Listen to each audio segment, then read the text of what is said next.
And here we go, we're getting into it. Give it up for both your junior finalists here. We're going to be seeing that Incineroar Fluttermane paired up against that Rillaboom and Ogerpon Halflane. So 4 completely different Pokemon here as we look at the leads for both Hideo and Zachary in this Game 1 of the Junior Finals. The Intimidate drop from the Incineroar is going to be the perfect choice here for Zachary to drop the attack stat of both of these physical attackers. But we get our information. Zachary's Fluttermane with that booster energy is going to be getting a boost to its speed stat. So it's definitely going to be outspeeding that Ogerpon Halflane, and it doesn't have access to any of those setup moves, so the Intimidate coming out from the Incineroar is going to be permanent. Yes, you can go for your Terrestrialization, get that Embody aspect, and get that +1 to bring yourself back to neutral, and that might be enough to be able to KO the Fluttermane on Zachary's side of the field. Because it's got that speed boost, it could be minion more into its offenses, because it doesn't really have any supporter moves.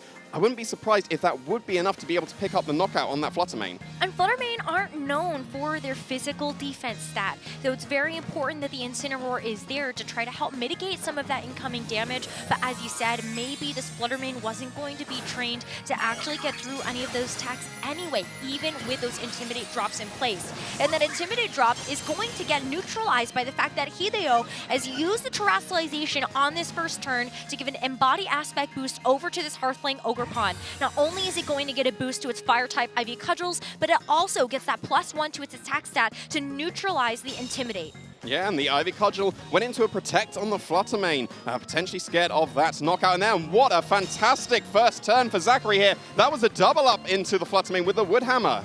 And now the Incineroar gets to go on the offensive. A Flare Blitz into the Rillaboom is going to do quite a lot, but the Rillaboom is able to stick around for the next turn. Yeah, that is momentum on Zachary's side immediately there, because that's put the Rillaboom in range of any attack the Fluttermane would want to go for. It could be Dazzling Gleam to get extra chip damage on the Ogerpon as well. The thing you have to contend with, though, is that there's double priority available in both Grassy Glides, available on Ogerpon and on Rillaboom. And I think that maybe the Meadow Plate might push the KO of a double-up Grassy Glide into that Fluttermane.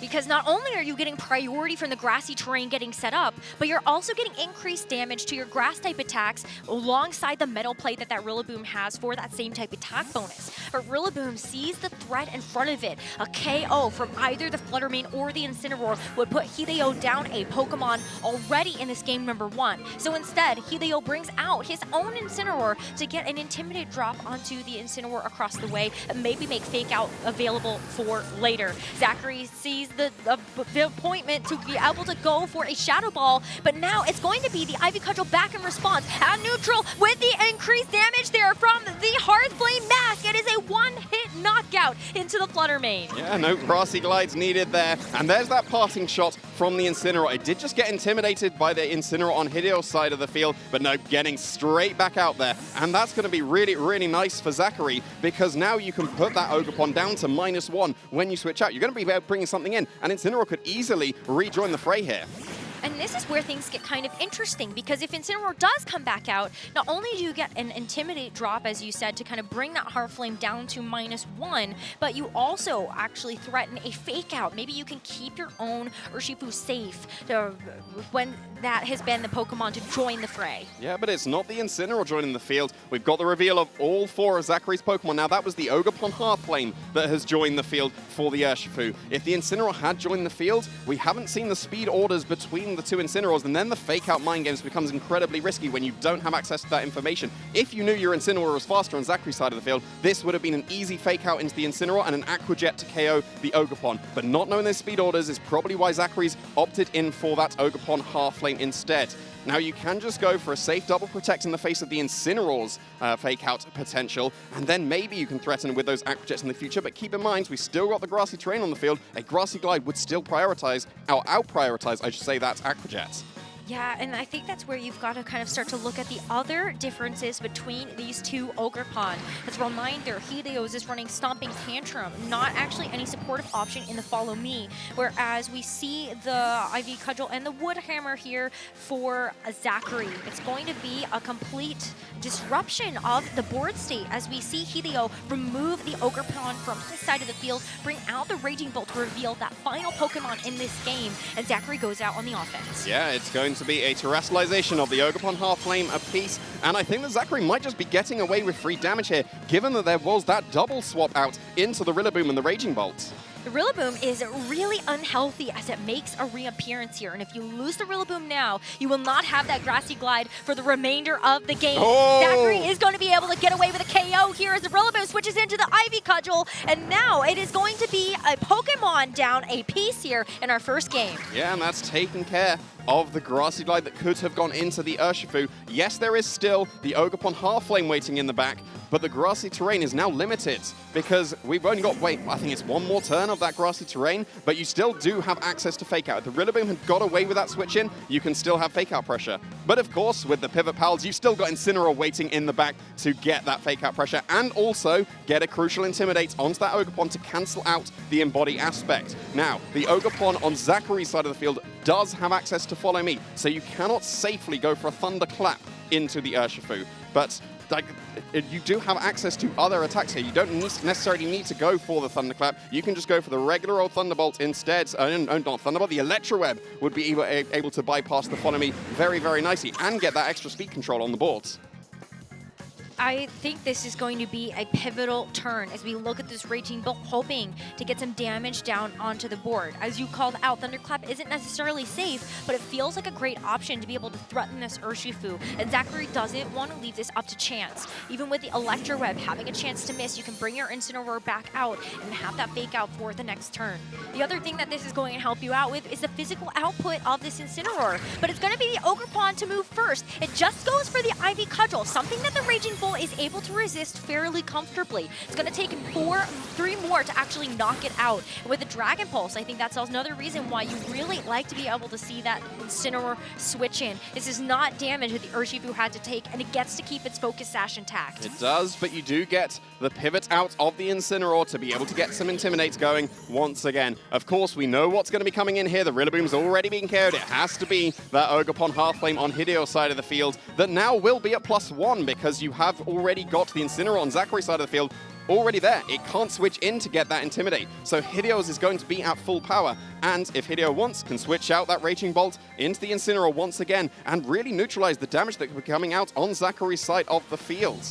Next turn, you do have this Hearthflame that can threaten a super effective Stomping Tantrum from Hideo. It will be super effective into either the Incineroar or this Hearthflame Ogerpon that has gotten rid of its grass typing. You can also not have a safe switch here because that Urshifu doesn't want to take a neutral Earth Stomping Tantrum either. Well, because it's got its Focus Sash, right? And any damage will be able to break that. And it will be strong enough that even Grassy Terrain Recovery wouldn't be able to bring it back up to that Focus Sash. And as we mentioned, Incineroar is always a fantastic switch in the face of opposing Incineroar and other Ogerpon Half-Flame. That's right, and so that's why we're going to see Hideo go for that expert move here, dropping the attack style of the Incineroar and Ogerpon and just continuing to keep the damage output in check. As the Incineroar on Zachary's side actually gets the Fake Out onto Hideo's Ogerpon, it's going to be Zachary's Ogerpon that gets the Wood Hammer down into the Incineroar that just freshly switched in. Something we will have to keep in mind is that we saw Hideo's Ogerpon flinch first, so maybe a bit of a reference in how it's trained, and can it be faster than Zachary's throughout the rest of this game and set? Well, the most common trend on Ogerpon Half-Flame is to run as fast as possible, but yeah, we'll have to wait and see if that is still going to be the case that Hideo's is going to be moving first, because already mentioned, we've got Stomping Tantrum as one of the tech moves that is not normally on Ogerpon Half-Flames, and facing down 2 fire types, I don't see a reason not to just go for a Fake Out here and that super effective Stomping Tantrum, especially because you are not intimidated. You are at +1 stage of attack, so you're going to be able to do a huge amount of damage to the opposing Incineroar or be able to knock out the opposing Ogerpon Half-Flame if it doesn't go for that spiky shield, which it probably does need to do in the face of the Incineroar. But again, because you surely have to protect in front of the Fake Out. Do you just Fake Out the Incineroar expecting that? Apparently not. It's going to be a Switch Out instead. Just going to keep that Incineroar safe for later, and the Raging Bolt will reappear on the field. Knows that it's not under a huge amount of threat here in the face of these 2 Fire-type attackers, as well as that Wood Hammer from the Ogerpon. But Hideo calls the Spiky Shield. The Stomping Tantrum into the Incineroar is going to be enough for another knockout in this Game 1. Incineroar does give a bit of a parting gift though, with that Rocky Helmet recoil, but Zachary has been brought down to his final 2 Pokemon in the first game. Yeah, Hideo calling that Spiky Shield. It wants to go for Spiky Shield in the face of Fake Out, but Fake Out is now waiting in the back once again. A fantastic switch in to this Raging Bolt, because the only real damage that Zachary has available now into it is Close Combat. That would start to reduce the defenses on the Urshifu and make it more vulnerable to the Ogerpon. Granted, you can't go for a priority Grassy Glide anymore because the grass terrain is gone. That means if you do go for an Aqua Jet into this Ogerpon, you can't really stop that. And you would also out-prioritize any Thundercats that can happen. Another switch here for Hideo as this Ogerpon feels the threat of this Rapid Strike Urshifu.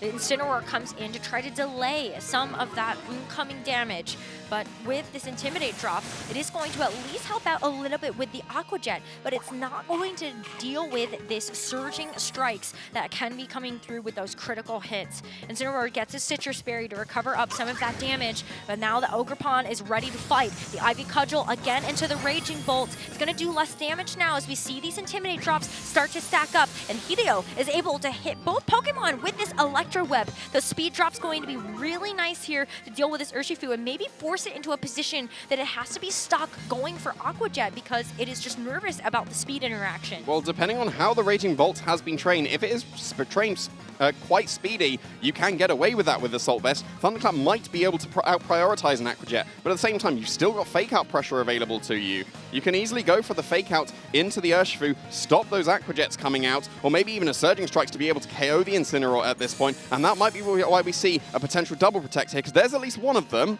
but it wasn't a protect, and that's a fantastic call. Perfect there, because it is the Ogerpon on Zachary's side that was hoping to get some damage down, but Hideo does not get the Dragon Pulse into that Pokemon. It was going after that Urshifu. It is at such low HP that really should be a knockout coming through here closely at Zachary on the back foot. Yeah, he is for sure. He's been intimidated on the Urshifu, and Close Combat is the most amount of damage that you can do into a Raging Bolt. I don't think it would go down to a -1 Close Combat here. Maybe with the help of the Ogerpon with an Ivy Cudgel, could be very close if that Raging Bolt's able to survive that attack. If it is, and Electro Web gets fired off once again, that is absolutely game for Hideo. And even if the Raging Bolt goes down, that could be a potential parting shot coming out from the Incineroar to get that Fake Out pressure back once again, because your Ogerpon is definitely faster now. Oh, well, Follow Me is one way that you can get around that speed control from the Electro Web a couple of turns ago. It's going to redirect away the attention from the Raging Bolt, so the Ogerpon takes that move instead. And here's the final moment. The Close Combat is not enough to get the knockout into the Raging Bolt, so it gets to stick around for the next turn. And Incineroar is going to finish off this Ogerpon with the knockoff. Final Pokemon here for Zachary, and very slow HP. Hideo is one Pokemon away from going up 1-0 in the series. He just needs to attack with all of his Pokemon at this point. Urshifu's absolutely in range of Dragon Pulse. With the -1 from Close Combat, it's probably even in range of knockoff. And even if it wasn't, the Ogerpon would be waiting in the back to finish the job. This Raging Bolt is going to take that Aqua Jet like a champ and deliver the final blow to the Urshifu, and Hideo Uezu wins game number 1. Fantastically played there. It was a very repositional game for both of these trainers because they opted for very similar strategies. Ogerpon half lane was what they terrestrialized there, and that seemed to be the strategy that both of them went for, but Hideo was just able to outposition very, very nicely. You see both of the dads in the crowd there cheering on their sons. Excited to see them get this opportunity to play on the big stage at the Europe International Championships. As we look back on what happened in that first game, you can see firsthand what you're talking about in terms of these two trainers, prioritizing keeping their Pokemon healthy and then trying to go for the knockouts where they can. But Hideo was the player to get the first KO on the board, and removing that Flutter Mane meant that you were removing some really valuable damage into that Raging Bolt that ended up sweeping the rest of the game. Yeah, with these kind of teams, positioning is the name of the game, and as soon as you lose one of those pieces to be able to pivot about, that puts you on the back foot, and Hideo was able to take that first KO and then ride that momentum into this first game win because he still had 3 Pokemon available to take care of that lone Urshifu right at the end game. Urshifu unfortunately can't win out that 1v3, But maybe now that you've seen the power of that Raging Bolt, Zachary might be thinking about ways that you can actually keep that Flutter Mane safe to deal with the Raging Bolt. Maybe it's even bringing your own Raging Bolt to the party. That is something that Zachary has available alongside a Fairy Terrestrialization. When this Raging Bolt for Hideo doesn't necessarily have access to those really big, powerful moves like the Thunderbolt as well as the Draco Meteor, this might be a nice Pokemon for Zachary to rely on. Well, given that the Ogerpon was what was committed to in that first game, that might be a good switch-up. But speaking of switch-ups, we do have one. Even though Hideo was able to take that first game, here's the Flutter Mane. The Flutter Mane, a nice adjustment as we start off this game number 2. The booster energies are going to get consumed on both sides. We've already seen Zachary's get a speed boost from his, but it's going to be another speed boost for Hideo's as well. But the fact that we saw the speed boost activate first for Zachary's Flutter Mane leads me to believe that it is going to be the faster one in this matchup, despite the supportive set we see for Hideo's. It does make sense. The supportive set has access to 2 forms of speed control, so you can drop your speed just a little bit to get some extra bulk, whereas the Zachary's Flutter Mane, it's got all offensive attacks and wants to be outspeeding and picking up knockouts. So no surprise here to see that happen.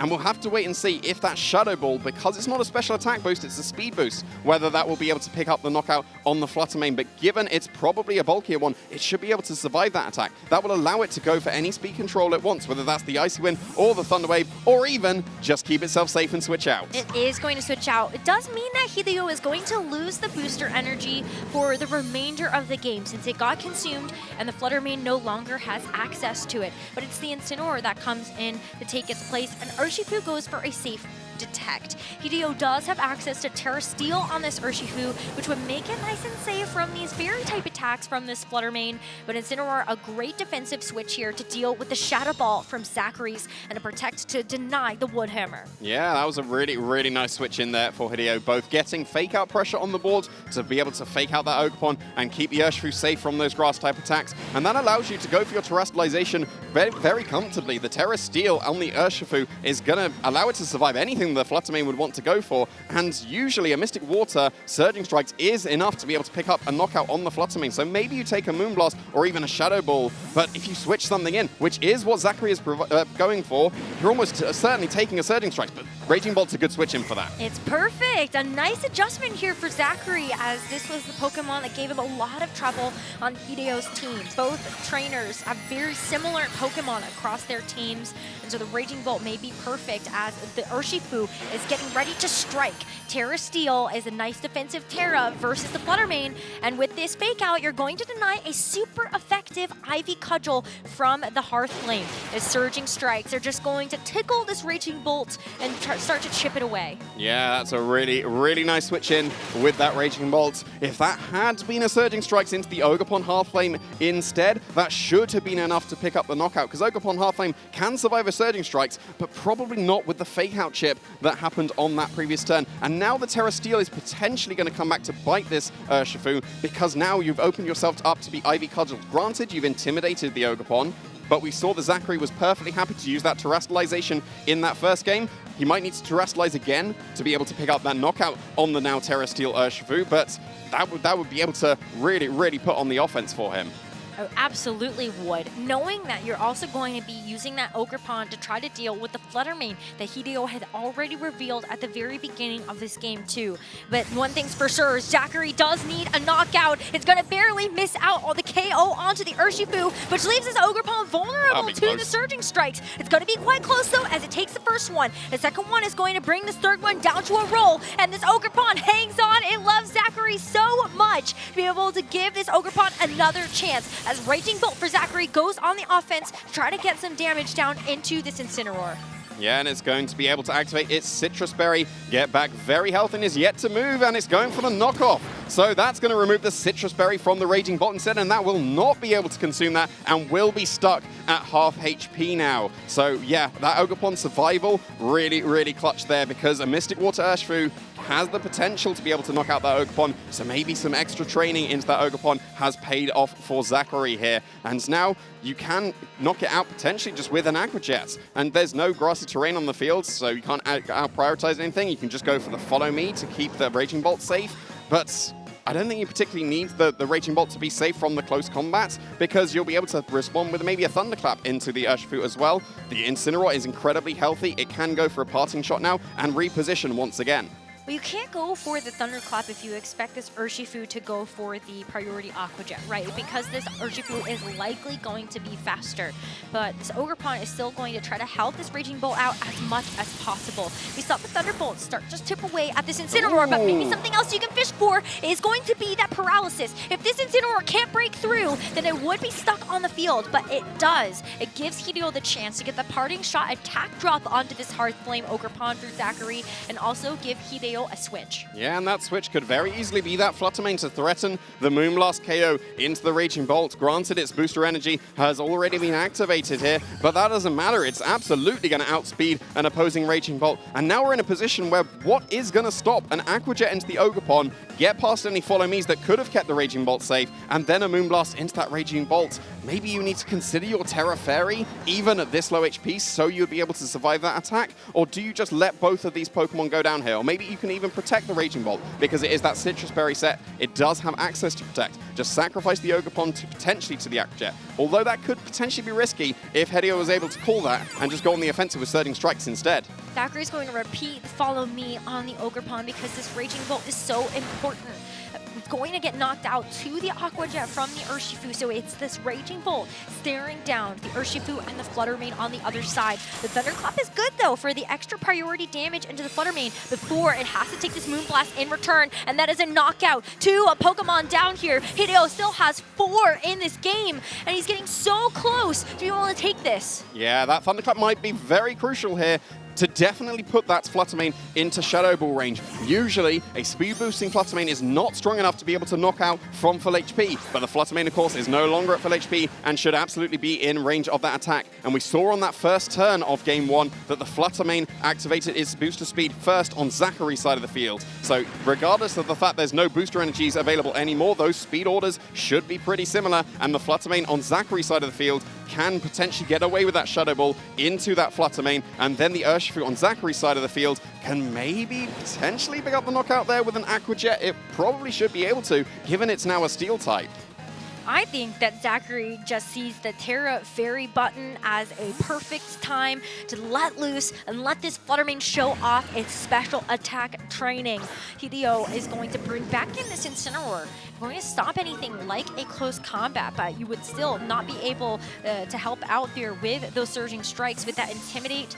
Hideo's going to make a full switch. It's going to be both Pokemon at his side of the field, making a return to their Pokeballs and sending back out the Raging Bolt and the Incineroar in its place. This Raging Bolt does have an Assault Vest, so that's going to help out against the special attacks of this Flutter Mane. But look at how beautiful this Pokemon looks with its Terra Fairy Jewel. It is going to be so excited to go for these Fairy-type attacks. The Aqua Jet into the Incineroar brings it down so low. A Pokemon that otherwise might be able to take these Dazzling Gleams pretty well is now on a sliver of HP. The Dazzling Gleam fires off, deals the finishing blow to this Incineroar, and chunks this Raging Bolt. Yeah, that covered a lot from Zachary there. Fantastic play, getting a lot of damage into that opposing Raging Bolt. That should put it in range of the Terra Fairy Moonblast now. So that was a big trade of damage, double switching there, probably necessary to avoid any of the KOs. The Dazzling Gleam should have been able to KO that Urshifu that's in the red, regardless of the fact that it's a Steel type, and the Terra Fairy would have pushed the Dazzling Gleam and Aqua Jet to be a KO on that Flutter Mane. So not opting for the,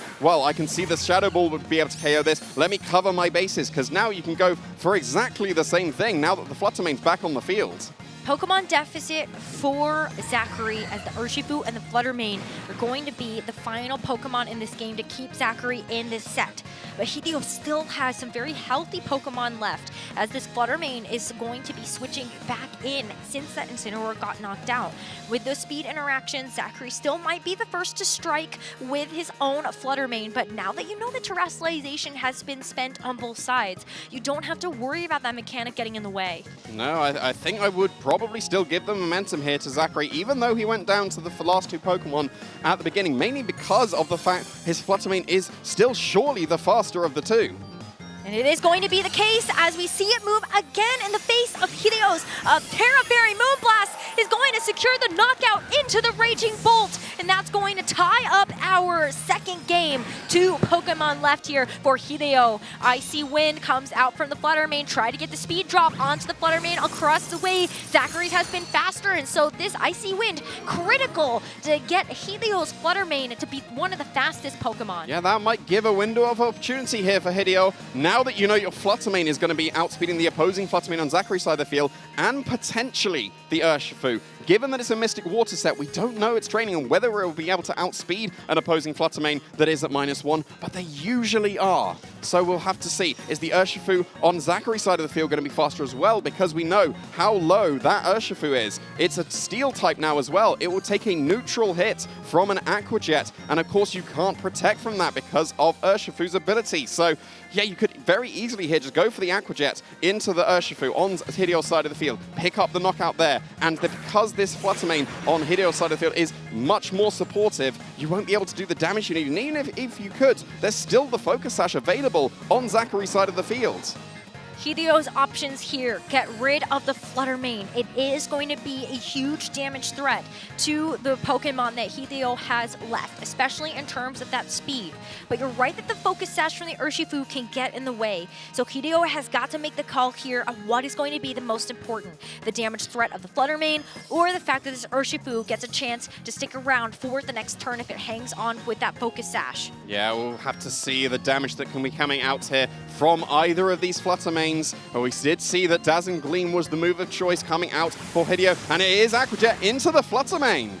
Okay, so that is going to allow this Urshifu to move first, but the Flutter Mane on Hideo's side is faster. It's going to get another speed drop onto this Flutter Mane, which should almost surely guarantee the outspeed of this Urshifu. It's a Surging Strike into the Flutter Mane. That's going to be a knockout, and that's going to bring Zachary down to just the Urshifu remaining. Icy Wind serving 2 big pieces here. One, to get the Flutter Mane to be slower than Hideo's Urshifu and also break that Focus Sash.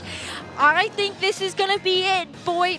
Hideo looks to be in a very good position here if he can land these 2 final attacks. Yeah, went for Aqua Jet on the previous turn instead of Surging Strikes. If that would have been Surging Strikes, the Flutter Mane would have dropped, and then you can definitely beat the Urshifu that's now so low and a Steel type. But yeah, with the Focus Sash broken, Moonblast is going to be able to pick up the knockout on this Urshifu, and Hideo Uezu is going to be your Junior 2026 European International Champion.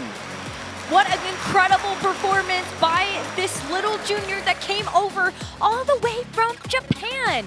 The reigning Japan Nationals champion turned into a top 4 at the World Championships, and now you get to call yourself an international champion. What a great match between both Hideo and Zachary. They played their absolute hearts out, but it is going to be Hideo Uezu that wins the Europe International Championships at the end of the day. Yeah, fantastically played from both of these trainers here. Just sneaking in that first Icy Wind there allowed the Flutter Mane to get that second, guarantee that the Urshifu was then faster than the opposing Flutter Mane on Zachary's side of the field, because if that had been that Dazzling Gleam that we did see locked in, that would have KO'd the Urshifu on Hideo's side of the field, and for sure knocked out the Flutter Mane as well. And if it didn't, the Aqua Jet would have done it, but that Icy Wind there, sneaking that in at the last possible second, that's what secured him the victory. And I think that's Dad. It looks so. Must be so proud of his son for getting the victory. Absolutely should be. And it is just such a major accomplishment to be this young, to call yourself an international champion after already claiming a title of champion in your home nationals. That is just so standout, and I really hope we get a chance to see more from Hideo in the future. And of course, Zachary Thomas, that was a great display, getting so close in these top cuts of previous regional championships. You know it's just only a matter of time before Zachary's going to win a regional or an international championship. Well, speaking of winning an international championship, we're ready to throw it over to Costa to interview our new Junior International Champion.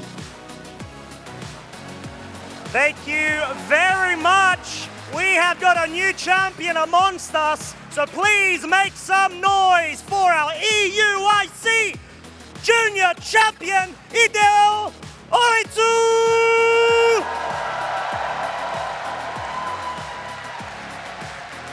Hideo, you are the champion. You've been able to do it. You fought so well. How are you feeling? 今の気持ちはどうですか？今は、優勝して、EUIC 勝てて、安心してます。He is relieved that he was able to win. And what a way to go about it. You did such a great job, my friend. What I'd like to ask you is, do you have anybody that you would like to say hi to that may be in the crowd, or anyone to say thank you to with all of the preparation they've done?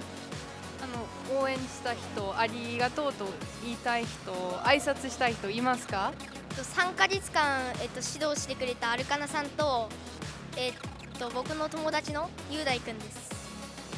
He would like to thank his coach, Arukana, and his friend, Yudai-kun. There you have it. One last round of applause for our EUIC Junior Champion, Hideo Uezu!